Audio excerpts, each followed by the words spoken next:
In 1971, Magic Mountain opened up with a pair of flagship attractions. One was Gold Rusher, an aerodynamics terrain mine train that winds around the mountain and is still operating today. The other was Log Jammer, a log flume on the other side of the mountain that used the terrain to perfection. It lasted for 40 years, but after the 2011 season, it was removed and a big hole was left in the front of the park.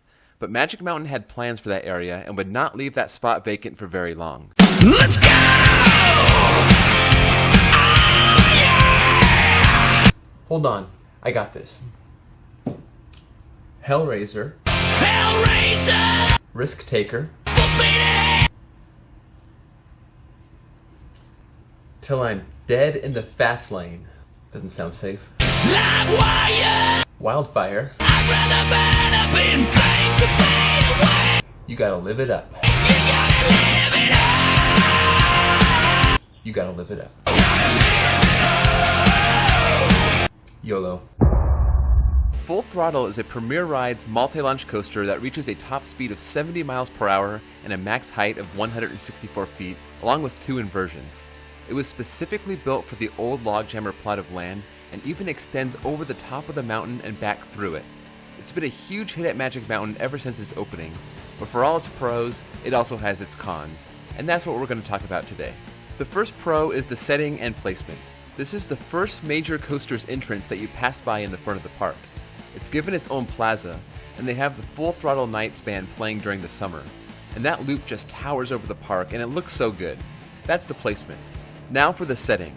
It starts right next to the Logjammer station, and the loop in the first turn uses the Logjammer plot of land, but then it shoots up and over the top of the mountain, past the Superman Plaza, and into a dive loop on the other side of the mountain before diving into a tunnel. This tunnel was already there from the day the park opened because the Metro monorail used it. That tunnel was the old Samurai Summit station for the Metro, so it uses that tunnel to get back on the right side of the mountain and shoots over the top of the loop to get back into the stations. The use of the land and taking advantage of what was already there was done very well. The first con is the first launch. 0 to 70 miles per hour sounds like it'd be great, but to me the launch is kind of weak. I don't really feel anything on this launch. It seems like the acceleration is pretty slow compared to other launch coasters. Its launch neighbor Superman Escape from Krypton also has a pretty weak launch with a slow acceleration, but at least Superman has that sustained acceleration to get all the way to 100 miles per hour. Full Throttle's launch just doesn't do anything for me, so it's not one of the highlights of the ride. The second pro is the lap bars. And when it comes to Premier Rides looping coasters, you might get the dreaded comfort collars, or you may get the lap bars.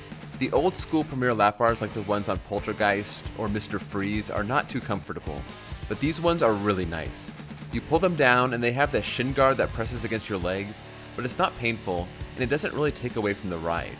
And I found that I usually end up with a ton of room on this ride, which makes the hang time and the air time that much crazier.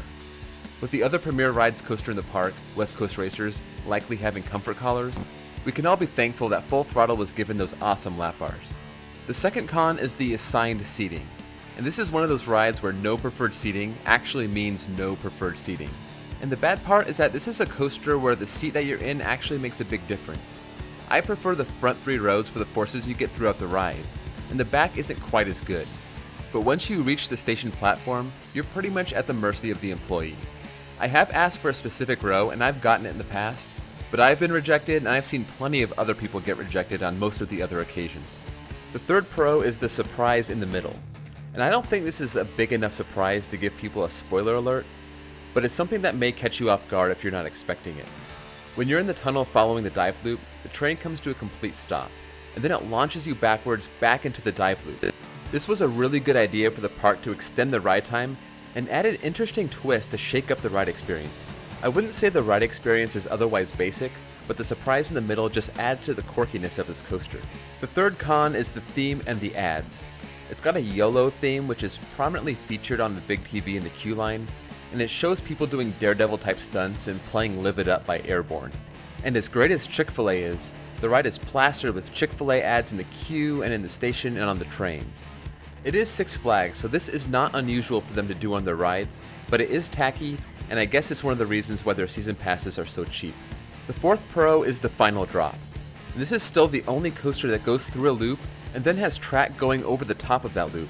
And that final drop is nuts. You get absolutely heaved out of your seat in any row you sit in, and it's one of the best ejector moments in the park.